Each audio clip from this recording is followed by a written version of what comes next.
नमस्कार, मैं हूं सौरभ शर्मा। क्या नरेंद्र मोदी बड़े चुनाव हार रहे हैं? क्या राजस्थान, छत्तीसगढ़, तेलंगाना, मध्य प्रदेश, मिजोरम सभी राज्यों को बीजेपी गंवा रही है?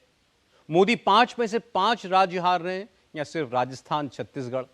अगर मोदी 2023 में कुछ राज्यों के विधानसभा चुनाव हार भी गए तो कांग्रेस क्यों कह रही है कि मोदी की इस हार का असर 2024 पर पड़ेगा? कांग्रेस अभी से इतनी जल्दबाजी में क्यों है? राहुल गांधी को 2024 में प्रधानमंत्री बनाने का सपना कांग्रेस अभी से क्यों पाले बैठी है? कांग्रेस वही गलती कर रही है जो उसने 2018 में की। 18 में इन्हीं तीनों राज्यों एमपी, राजस्थान, छत्तीसगढ़ में कांग्रेस जीती थी, मगर अगले ही साल 2019 में मोदी को 300 से ज्यादा सीटें मिली।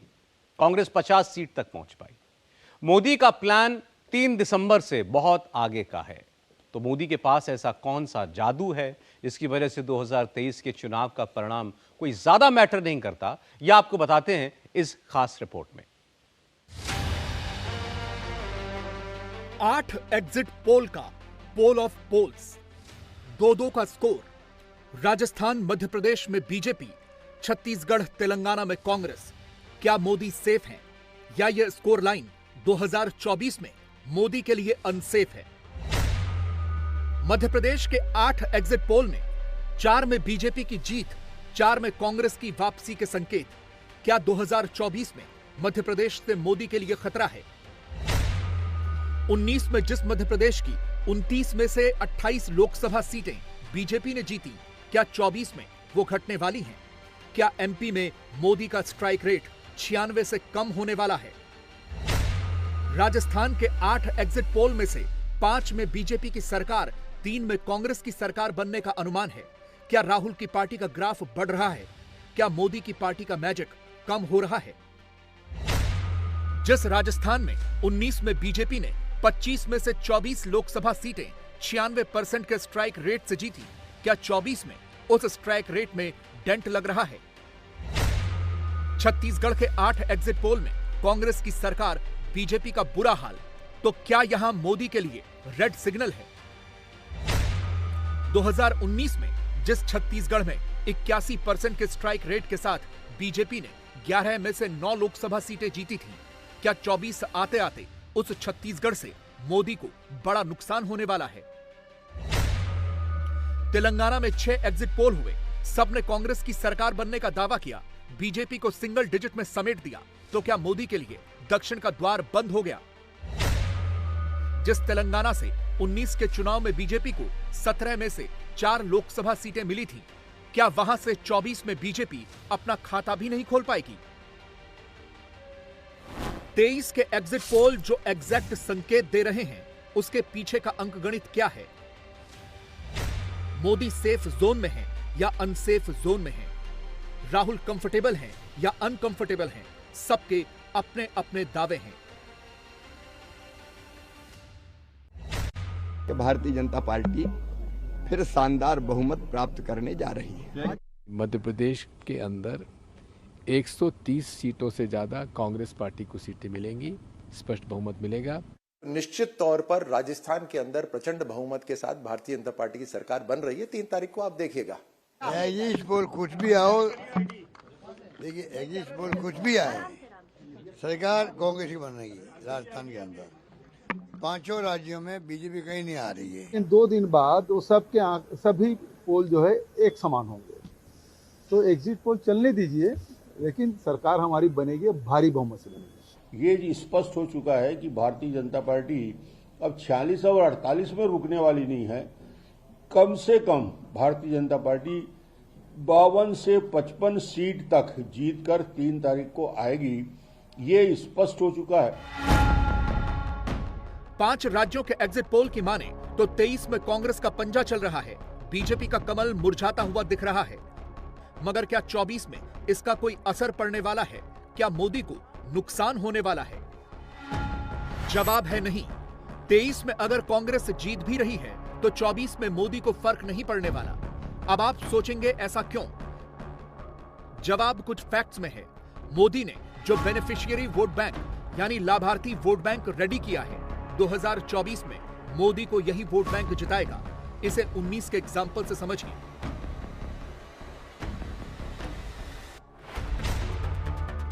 2019 में मोदी ने एक मास कॉन्टैक्ट प्रोग्राम लॉन्च किया। अलग अलग स्कीम्स की बदौलत 25 करोड़ लाभार्थियों का बड़ा वोट बैंक खड़ा किया, जिसने 19 में बीजेपी को जीत दिलाने में अहम भूमिका निभाई।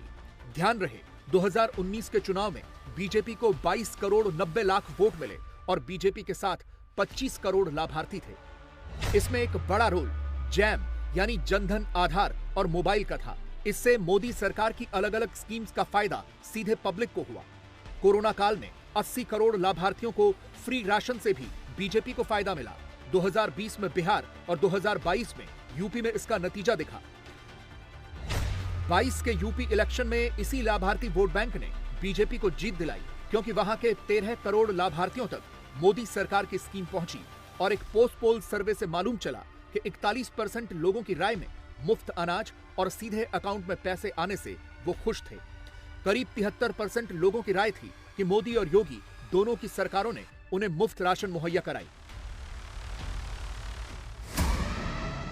देश के एक बड़े लाभार्थी वोट बैंक को पता है कि अगर 24 में मोदी की जगह कोई और आ गया तो ये सारी स्कीम्स बंद होने का खतरा है, इसलिए मोदी को ही कंटिन्यू रखने में फायदा है। ऐसे में अब ये सवाल है कि जो लाभार्थी वोट बैंक बीजेपी का प्लस पॉइंट था, 2023 के चुनाव के एग्जिट पोल में दिख रहे नतीजों में वो लाभार्थी वोट बैंक कहां चला गया? राजस्थान और छत्तीसगढ़ जैसे राज्यों में ये वोट बैंक एक तरफा कांग्रेस की ओर चला गया या इसमें बंटवारा हो गया? इसे भी कुछ फैक्ट से समझिए।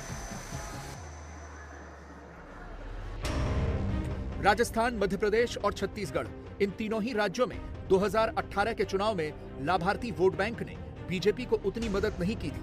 नतीजा, बीजेपी को तीनों जगहों पर हार मिली, वो भी तब जब 18 के एमपी और छत्तीसगढ़ मोदी की चलाई स्कीम्स के लिहाज से टॉप परफॉर्मिंग राज्य थे। लेकिन यहाँ के voters in welfare outreach program को पीएम स्कीम्स कहते थे, न कि सीएम स्कीम्स। एग्जिट पोल की माने तो इस बार राजस्थान और छत्तीसगढ़ दोनों ही राज्यों में कांग्रेस की सरकारों ने मोदी वाला ही रूट पकड़ के मोदी के ही लाभार्थी वोट बैंक में सेंध लगाने की कोशिश की है। गारंटी, लाभार्थी और फ्रीबीज की बदौलत ही कांग्रेस एग्जिट पोल में राजस्थान, छत्तीसगढ़ जीतती दिखाई दे रही है। एग्जिट पोल के मुताबिक राजस्थान में गहलोत को महिलाओं को मुफ्त में स्मार्टफोन बांटने का फायदा मिला।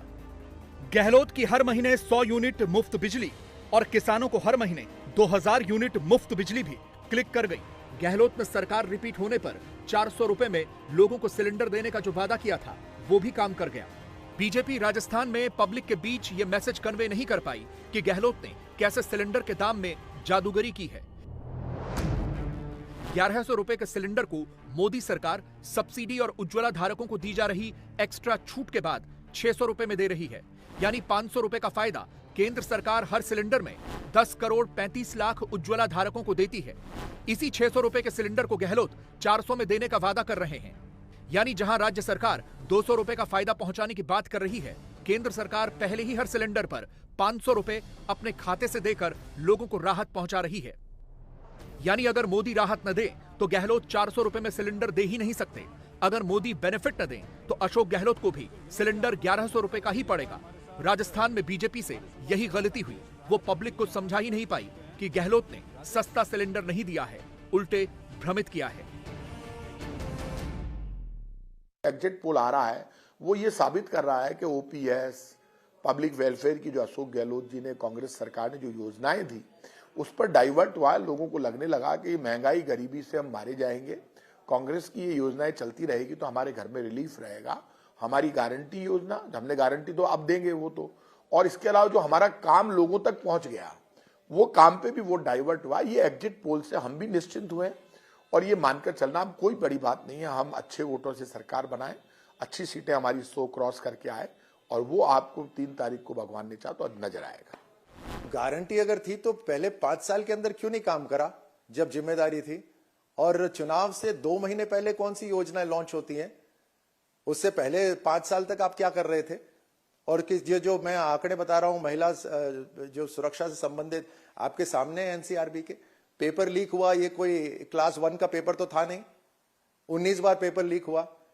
कौन सी गारंटी है ये? इस गारंटी को क्यों नहीं करा? लड़की हूं, लड़ सकती हूं, नारे तो खूब दिए लेकिन एक के भी घर नहीं गई। तो ये सारी बातें कहां जाएंगी? आपके सचिवालय के अंदर सोना मिल रहा है, पैसे मिल रहे हैं, आपके पास छुपाने के लिए जगह नहीं है, सबको पता है। तो कौन सी गारंटी की बात कर रहे हैं? जब 5 साल तो संभाल नहीं पाया, बोलते हैं 2030 तक काम करेंगे। 2030 का विजन पहले 2024 तक का, 2023 तक का विजन तो कर ले। सारा का सारा जो फीडबैक है वो यही बता रहा है कि हमारे एक प्रचंड बहुमत के साथ सरकार बन रही है। दूसरी बात, मैंने सब लोगों से जितनों से भी बात करी, सबने ये कहा कि इस बार वोटर बहुत साइलेंट था। यानी जब वोटर ये अपने पड़ोसी को नहीं बता रहा कि वो वोट कहां दे रहा है, तो एग्जिट पोल वालों को कितना बताएगा वो आप और मैं खुद समझ सकते हैं। मैं कह रहा हूं ना, गारंटी जो उन्होंने दी थी, गारंटी जनता ने इस नाते ली कि इस सरकार की विदाई की गारंटी जनता ने ली। हम वो लोग हैं जिन्होंने राजस्थान को अपने पैरों से नापा है। हम उससे ढाणी में गए हैं, अलग अलग मौके पर गए हैं। राजस्थान में भारतीय जनता पार्टी 125 सीटों से कम जीते। मेरी बात को रिकॉर्ड भी कर लेना और परसों इस वक्त मेरे इस बयान को चला भी देना आप। इसलिए आप ये चाय के प्याले में तूफान पैदा करने की कोशिश जो हो रही है कत पे, इसमें कामयाबी नहीं मिलेगी। भारतीय जनता पार्टी प्रचंड बहुमत से जीतेगी। बीजेपी अभी भी राजस्थान में जीत का क्लेम कर रही है, लेकिन एग्जिट पोल में जहां जहां कांग्रेस की सरकार बन रही है, उससे एक चीज तो क्लियर है कि वो अब मोदी वाले फॉर्मूले पर ही आगे बढ़ रही है। फ्री पावर, पानी, महिलाओं को आर्थिक मदद, सिलेंडर पर छूट जैसे स्टेप लेकर कांग्रेस ने लाभार्थियों का अपना खुद का वोट बैंक भी तैयार कर लिया है।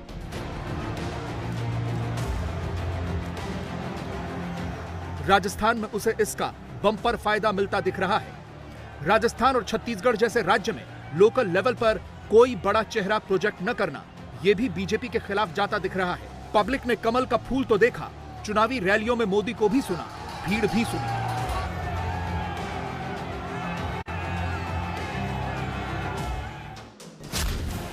मगर ऐसा लग रहा है कि पब्लिक बीजेपी से यह जानना चाहती थी कि अगर उसकी सरकार बनी तो पैसे कौन देगा, सस्ता सिलेंडर कौन देगा, आर्थिक मदद कौन देगा।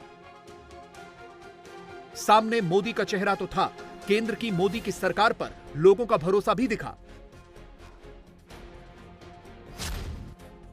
राजस्थान का एग्जाम्पल ही ले लें तो एक एग्जिट पोल के मुताबिक राजस्थान के 75% वोटर्स बतौर पीएम मोदी की परफॉर्मेंस से संतुष्ट हैं। मगर एग्जिट पोल के मुताबिक पब्लिक ये जानना चाहती थी कि मोदी का चेहरा तो सामने है, मगर राज्य में बीजेपी का चेहरा कौन है। यह कंफ्यूजन राजस्थान में बीजेपी को नुकसान पहुंचा गया। हालांकि बीजेपी अभी भी मोदी के चेहरे की बदौलत जीत का दावा ठोक रही है। आप ये बताओ, हमारे पास मोदी जी से बड़ा कोई चेहरा है क्या? चाहे मैं हूं, चाहे वसुंधरा जी हो, चाहे प्रतिपक्ष के नेता हो, चाहे कोई भी मुख्यमंत्री की ख्वाहिश लेके बैठा हो, उनके चेहरे से काम नहीं चलता। हमारे एकमात्र चेहरा है और केवल भारत का ही नहीं, दुनिया का सबसे बड़ा चेहरा है, सबसे लोकप्रिय नेता है। उसके नाम पर हमको वोट मिले और मिलेंगे और हम जीतेंगे, ये हमको भरोसा है। और केवल ये कह देना कि इनके पास चेहरा नहीं है, हमारे पास बहुत एस्पिरेंट्स हैं मुख्यमंत्री बनने के।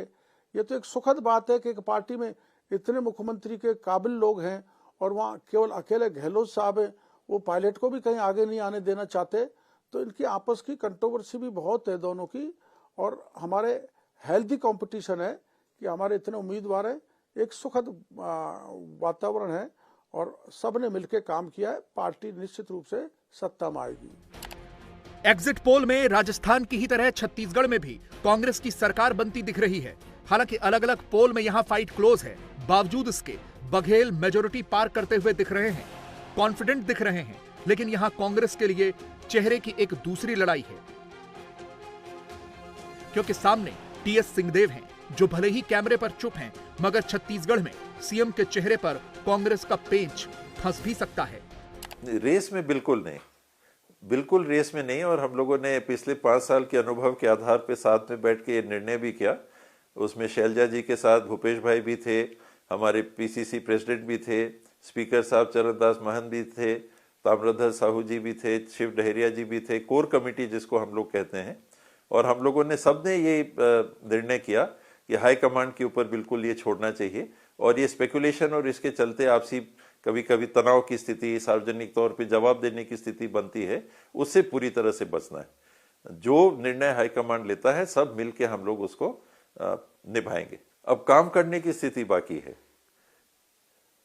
जिसको जो जवाबदारी मिलेगी हम सब मिलके काम करेंगे और यही हम लोगों ने आपस में बैठ के तय किया है। पिछले 5 साल के जो अच्छे अनुभव थे उनको आगे ले जाना है, जो अच्छे अनुभव नहीं थे उनको छोड़ देना है, उनको दोबारा सामने आने के लिए बिल्कुल मौका नहीं देना।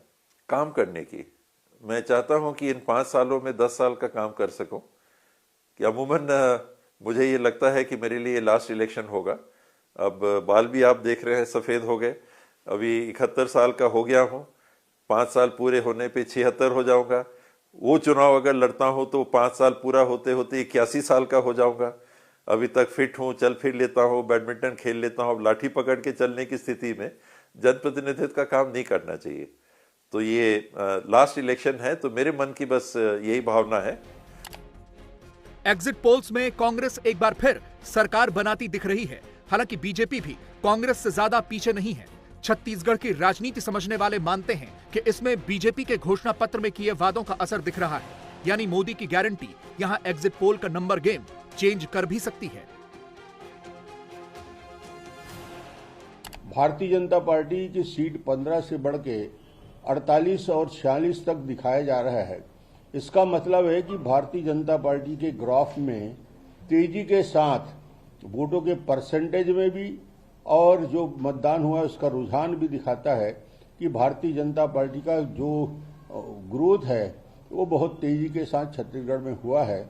और ये 48-46 तो दिखा रहा है, मगर मुझे लगता है कि जो जहाँ पे टाइट फाइट दिखाया गया है, जहाँ संघर्ष दिखाया गया है, भारतीय जनता पार्टी उन सब आंकड़ों को देखने के बाद, दक्षिण का हो, उत्तर का हो, मध्य क्षेत्र का हो, तीनों का विश्लेषण करने के बाद ये स्पष्ट हो चुका है कि भारतीय जनता पार्टी अब 46 और 48 में रुकने वाली नहीं है। कम से कम भारतीय जनता पार्टी 52 से 55 सीट तक जीतकर 3 तारीख को आएगी, ये स्पष्ट हो चुका है। और ये पूरे फीडबैक जो हमारे पास है और जो आंकड़े इन लोगों ने भी दिया है, उनको मिलाकर यदि समीक्षा करें तो स्पष्ट हो गया कि कांग्रेस की सरकार जा रही है और भारतीय जनता पार्टी स्पष्ट बहुमत के साथ छत्तीसगढ़ में सरकार बनाने जा रही है। दूसरी तरफ मध्य प्रदेश को लेकर एग्जिट पोल में जो भविष्यवाणी हुई है वो राज्य में बीजेपी के लिए और केंद्र में मोदी के लिए शुभ संकेत है। एग्जिट पोल में एमपी में बीजेपी की जीत के 5 अहम कारण माने जा रहे हैं। शिवराज सिंह चौहान का चेहरा कमलनाथ पर भारी पड़ा है। बीजेपी के लिए लाडली बहना योजना गेम चेंजर साबित हुई है। महिलाओं ने कांग्रेस के मुकाबले बीजेपी को ज्यादा वोट दिए हैं। सूबे की 34 सीटों पर महिलाओं ने पुरुषों की तुलना में अधिक मतदान किया है। एमपी में बीजेपी की जीत में मोदी फैक्टर का अहम रोल माना जा रहा है। बीजेपी सत्ता विरोधी लहर से जूझ रही थी, लेकिन मोदी ने ताबड़तोड़ 14 रैलियां करके माहौल को बीजेपी में बना दिया। शिवराज के चेहरे का प्रोजेक्शन काम कर गया। कैंडिडेट पहले उतारना क्लिक कर गया। बीजेपी की सोशल इंजीनियरिंग काम कर गई। एग्जिट पोल के मुताबिक सामान्य वर्ग में 57 और ओबीसी में 56% वोट बीजेपी को मिलने का अनुमान है। केंद्र की योजनाएं भी, चाहे वो पीएम गरीब कल्याण योजना हो या पीएम किसान सम्मान निधि हो, पीएम आवास योजना हो या फिर मध्य प्रदेश की सरकार की योजनाएं, चाहे वो लाडली बहना हो जिसने बहनों की जिंदगी बदल दी, लाडली लक्ष्मी से लेकर लाडली बहना तक का महिला सशक्तिकरण का एक लंबा सफर है जिसने बहनों के हृदय में एक अलग स्थान भारतीय जनता पार्टी के लिए बनाया। और चाहे हमने पीएम किसान सम्मान निधि में सीएम किसान सम्मान निधि या कल्याण योजना की राशि जोड़ी हो, मुख्यमंत्री सीखो कमाओ योजना हो या अन्य बहुत सी योजनाएं, ये उन्हीं को ढंग से नीचे पहुंचाने का परिणाम है कि भारतीय जनता पार्टी फिर शानदार बहुमत प्राप्त करने जा रही है। एक बात जो बीजेपी को परेशान करने वाली है वो ये है कि राजस्थान, छत्तीसगढ़ और तेलंगाना जैसे राज्यों में हिंदू वोट बैंक टूटा है, मुस्लिम वोट बैंक मजबूत हुआ है। एग्जिट पोल के मुताबिक छत्तीसगढ़ में कांग्रेस को ब्राह्मणों का 32% वोट मिला है। 75% मुसलमानों ने कांग्रेस को सिलेक्ट किया है। राजस्थान में एग्जिट पोल के आंकड़े बताते हैं कि कांग्रेस का दबदबा अनुसूचित जाति, अनुसूचित जनजाति, मेघवाल, मीणा और मुस्लिम समुदाय के बीच कायम है।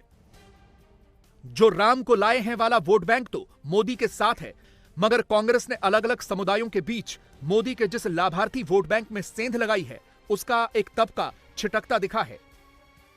चुनाव में ज्यादा हिंदू मुसलमान करने से यह हुआ कि हिंदू आया नहीं, उल्टे मुसलमान एकजुट हो गए। जो एग्जिट पोल से पहले तो हम लोग भी थोड़ा बड़े सदमे में थे, क्योंकि बीजेपी माहौल बनाने में बहुत होशियार है और उनकी जो स्ट्रेटजी है वो चुनाव से पहले 2 दिन पहले जिस तरह से चुनाव को हिंदू मुसलमान पर लेकर गए और पूरा नाटक किया। इस देश में प्रधानमंत्री हिंदू है, सारे मुख्यमंत्री हिंदू है, फिर भी हिंदू खतरे में है का नारा बीजेपी देती है, क्योंकि ना हिंदू खतरे में ना मुसलमान, बीजेपी खुद खतरे में है। जब आप वोट के लिए महंगाई, गरीबी, बेरोजगारी को छोड़कर सिर्फ हिंदू मुसलमान पे वोट को लेकर जाते हैं तो वो वोटर को फायदा नहीं देता। वो तो पुराने ढर्रे पर ही आ गई, हिंदू मुसलमान के नाम पर डराती रही। लोगों में ये भी चर्चा थी कि जब प्रधानमंत्री और मुख्यमंत्री दोनों हिंदू होते हैं, इसके बावजूद हिंदू खतरे में आ जाता है, तो हिंदू को आप बीजेपी कितना कमजोर बताना चाहती है, क्यों डराना चाहती है? हिंदू मुसलमान का झगड़ा तो 25 तारीख को खत्म हो गया। बीजेपी झगड़ा क्रिएट करती है, शो करती है। अब कहां गए वो मुद्दे? Social media, WhatsApp university, Facebook, BJP का सोशल मीडिया की जो टीमें थी जो डाल रही थी हिंदू मुसलमान पे झगड़े की बातें, हिंदू को डरा रही थी। तो जब इतनी सदियों से राजाओं का राज रहा तब भी हिंदू खतरे में नहीं था, तब तो बीजेपी कांग्रेस नहीं थी। जब जब बीजेपी पावर में आती है तो हिंदू खतरे में आ जाता है। तो बीजेपी कितना डराना चाहती है, हिंदू को कितना कमजोर घोषित करना चाहती है? यहां तुष्टीकरण राजस्थान में खूब हुआ है, यहां पे अलगाववाद खूब हुआ है, यहां पर हर तरह से जो हिंदू धार्मिक चीजें हैं उनके ऊपर जो हमारे प्रोसेशन है उसके ऊपर धारा 144 लगाई गई और हर तरह से भेदभाव करा गया। इसमें तो बिना किसी सस्पेशन के, बिना किसी क्वेश्चन के है यहाँ पर हुआ है। अब इसका जो नतीजा है जो जनता का, वो हम आपको 3 तारीख को तो दिखेगा ही, लेकिन हम जब प्रचार के लिए जाते हैं तो लोगों से बहुत बातचीत होती है और सारा सब सामने आता है, उनका जो गुस्सा है वो सब सामने आता है और सब दिखेगा आपको 3 तारीख के जो रिजल्ट आएगा उसमें। एग्जिट पोल के नतीजों से कांग्रेस का जोश ऑल टाइम हाई है। वो अब इसी फॉर्मूले को 2024 में रिपीट करना चाहती है। राहुल का फुल ऑन प्रमोशन शुरू हो गया है। जननायक वाला पोस्टर जगह जगह फैलाया जाने लगा है और इंडी अलायंस के नेताओं ने कैमरे पर आकर माहौल बनाना शुरू कर दिया है। राहुल तो फ्यूचर लीडर हैं, यह तक कहना शुरू कर दिया है। कांग्रेस पार्टी के अच्छे दिन आ रहे हैं और आ गए हैं, ये कहने के लिए कोई ओपिनियन पोल और एग्जिट पोल की जरूरत नहीं है। कांग्रेस पार्टी का विजय यानी इंडिया अलायंस का विजय, मैं ये मानता हूं।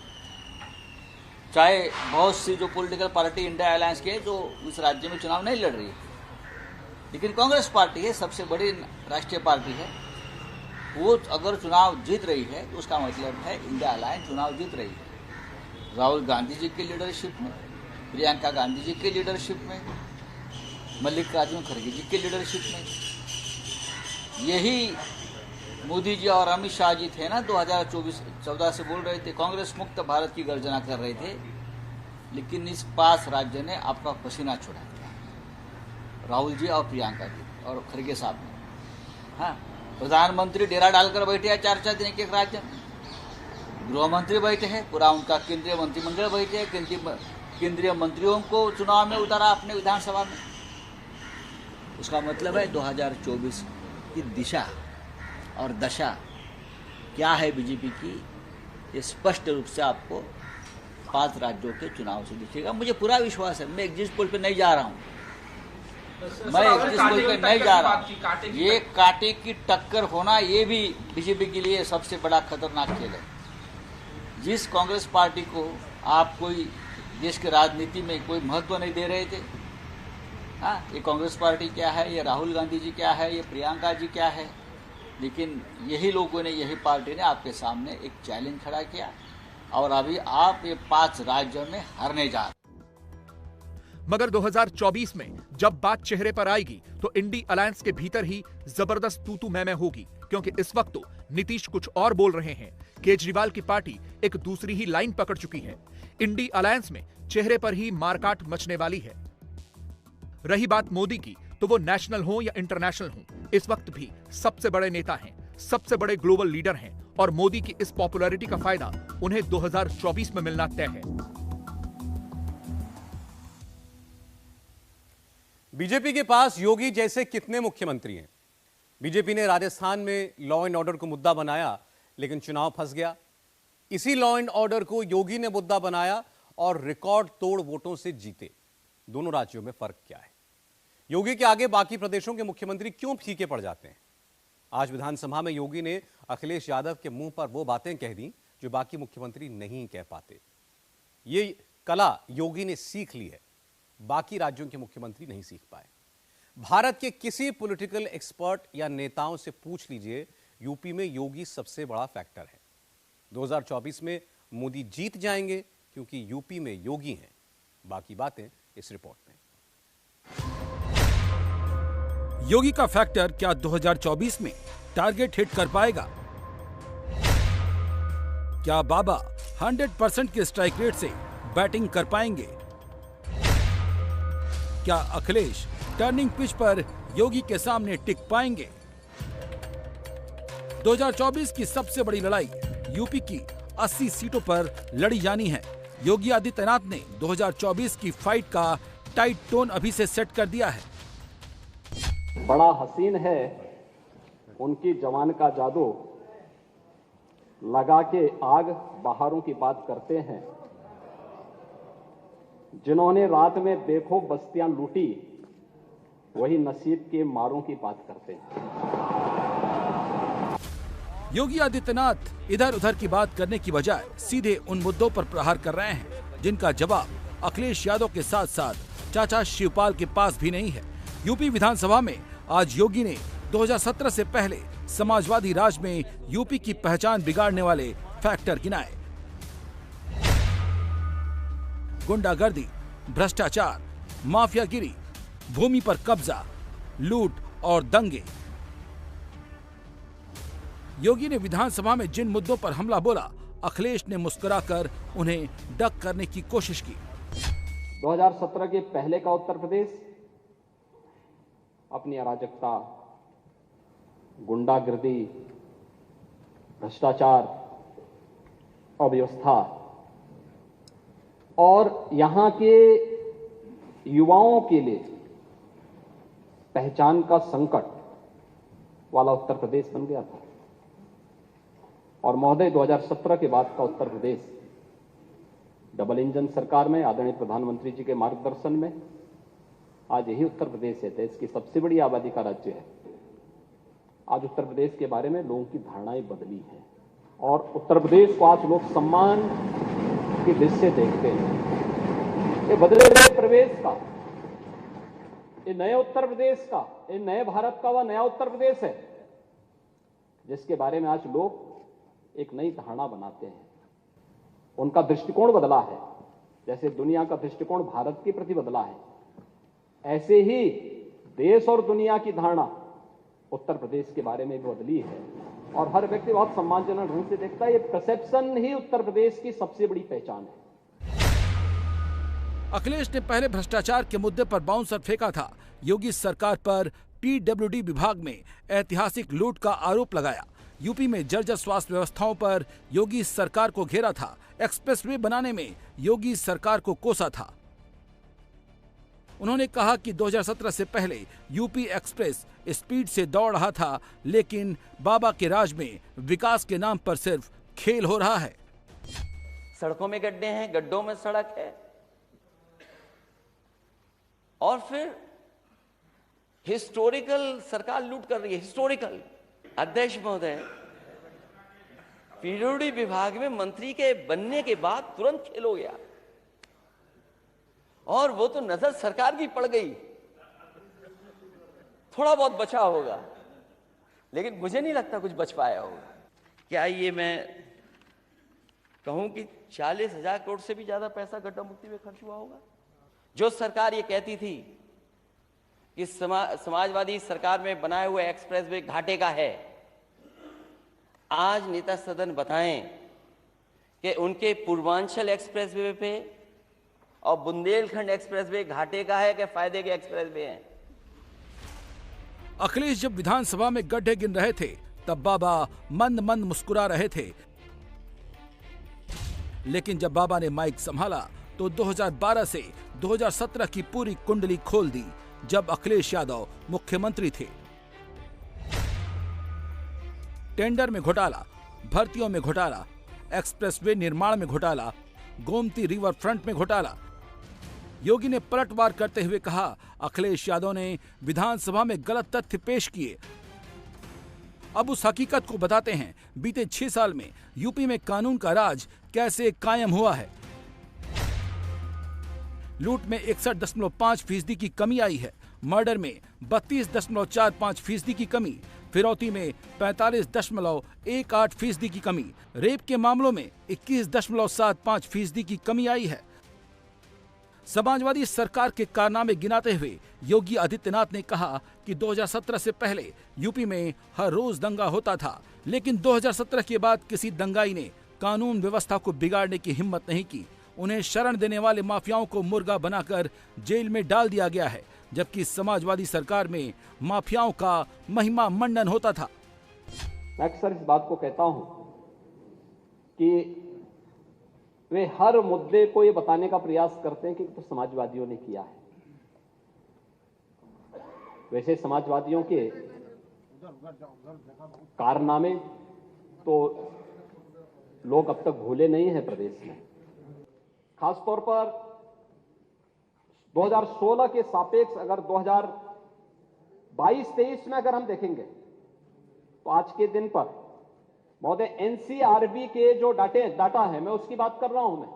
ये मेरे स्वयं के नहीं है, उत्तर प्रदेश गृह विभाग के भी नहीं है।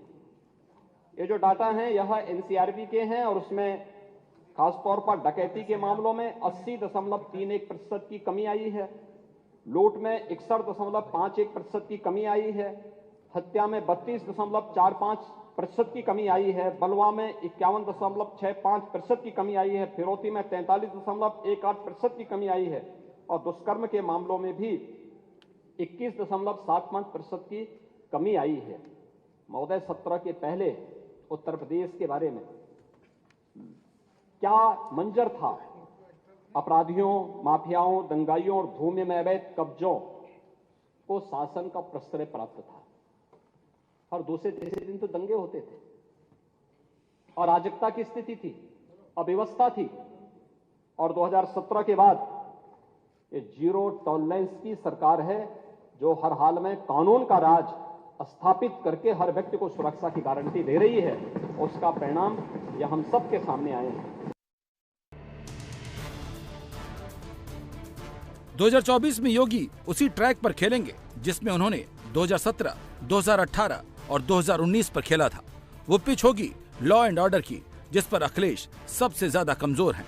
कानून व्यवस्था को फुल प्रूफ करने के लिए यूपी में योगी के 6 साल में पुलिस विभाग में 1,64,000 भर्तियां हुई हैं। योगी ने आरोप लगाया 2017 में पहले भर्ती घोटाला होता था, 2017 के बाद पारदर्शी तरीके से भर्तियां हुई। पहले चाचा भतीजा मिलकर नौकरी खेलते थे, कोर्ट बार बार स्टे लगा देता था। 2017 से पहले साइबर थाने नहीं थे, अब यूपी के 75 जिलों में साइबर थाने हैं। महिला अपराध रोकने के लिए हर जिले में महिला थाना है। तो 2024 में अखिलेश कौन सा कार्ड खेलेंगे? फिलहाल सबसे बड़ा कार्ड जाति जनगणना का लगता है। इस मुद्दे पर अखिलेश को काउंटर करने के लिए बीजेपी ने ओबीसी नेताओं को आगे कर दिया है। इनमें ओपी राजभर सबसे ज्यादा हमलावर हैं, जो पिछले चुनाव में अखिलेश यादव के साथ थे। सत्ता थी तब तो पीडीए नहीं याद आया, तब जातिवार जनगणना याद नहीं आई। अब आज याद आ रहा है सब कुछ। हमारे भाई आशीष पटेल जी ने कहा, मंत्री जी ने बहुत सही बात कहा है दोनों, कि 4 बार की सरकार में एक बार भी सदन में, सपा की सरकार में एक बार भी जातिवार जनगणना की चर्चा नहीं हुई है। उठा के रिकॉर्ड निकाल के देख लीजिएगा, जो मुझे जानकारी है। ओम प्रकाश राजभर जब आपकी गोल में गया, जब बोलने लगा, तब समझ में आपको भी आया। तब समझ में आया, नहीं तो नहीं समझ में आ रहा था। और आप हमारी बात को नहीं समझ पाए, माननीय नेता पद पर बैठे हैं, मैं वैसे नहीं भागने वाला हूं। तलाक भिजवा दिया था, इस नाते मैंने कबूल कर लिया था। सामने अखिलेश के ओबीसी वोट बैंक पर बीजेपी की तगड़ी सेंधमारी है। बाबा की बुलडोजर वाली इमेज जनता के मन में बैठ चुकी है। 2017 से 2022 तक कोई बाबा को यूपी में चुनौती नहीं दे पाया। 2017 में अखिलेश यादव ने कांग्रेस के साथ मिलकर चुनाव लड़ा था। समाजवादी पार्टी 54 सीट पर सिमट गई थी, कांग्रेस 7 सीट पर अटक गई थी, बीएसपी को सिर्फ 19 सीटें मिली थी, रालोद को 1 सीट मिली थी, जबकि बीजेपी ने 312 सीटें जीती थी। 2 साल बाद जब यूपी में 2019 के लोकसभा चुनाव हुए तो अखिलेश ने मायावती के साथ गठबंधन बनाया, ओबीसी और दलित वोट बैंक का ऐसा मजबूत जोड़ बनाया, लेकिन बाबा ने उसे भी भेद दिया। यूपी की 80 लोकसभा सीटों पर चुनाव हुए, समाजवादी पार्टी महज 5 सीटों पर सिमट गई, बीएसपी 10 सीट जीत ले गई, कांग्रेस रायबरेली के अलावा पूरे यूपी से साफ हो गई है, जबकि बीजेपी ने 62 सीट जीती। 2019 में एसपी बीएसपी का गठबंधन फेल हो गया, दलित वोट ट्रांसफर नहीं हुए और अखिलेश ओबीसी वोट को अपने पाले में नहीं ला पाए। 2022 में ओबीसी वोट को एकजुट करने के लिए अखिलेश ने नया गठबंधन बनाया। अखिलेश ने जयंत चौधरी और ओपी राजभर की पार्टी के साथ मिलकर चुनाव लड़ा।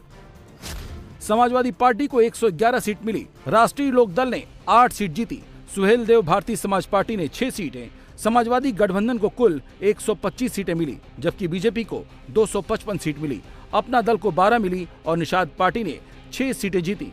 बीजेपी गठबंधन 273 सीट जीतने में कामयाब रहा। 2024 को लेकर अखिलेश भारी कंफ्यूजन में हैं, समझ नहीं पा रहे हैं जाति का कार्ड खेलें या विकास के मुद्दे पर बाबा को घेरें। इस सरकार का जो कार्यकाल अभी तक रहा है, ये विजनलेस सरकार रही है, डायरेक्शनलेस बजट रहा है इनका, जो कहा वो नहीं करा। ये भाजपा का असली नारा होना चाहिए। ये डबल स्टैंडर्ड सरकार है, दोहरा चरित्र है सरकार का, कहती कुछ है करती कुछ और है, और डींग मारने में तो सबसे आगे है कि हम विश्व गुरु बनकर के $1 ट्रिलियन इकोनॉमी बना लेंगे। और अगर कोई काम चल भी रहा होता है तो इस सरकार को पता है कि चलती चक्की में रोड़ा कैसे अटकाना है। ये रोड़ा अटकाने वाली सरकार है, विकास गति को रोकने वाली सरकार है। बाबा ने 7 साल में यूपी में 50% से ज्यादा का सॉलिड वोट बैंक तैयार कर लिया है। ओबीसी वोटर मोदी के साथ खड़ा है। एमपी में खींचतान के बाद कांग्रेस से रिश्ते उलझन भरे हैं। मायावती के साथ चुनावी प्रयोग फेल हो चुका है। ऐसे में अखिलेश क्या फिर उसी MY फार्मूले पर चुनाव लड़ेंगे? अखिलेश जानते हैं 24 का चुनाव केंद्र का चुनाव है। मोदी योगी के खिलाफ उनका पीडीए वाला दांव टिकने वाला नहीं है।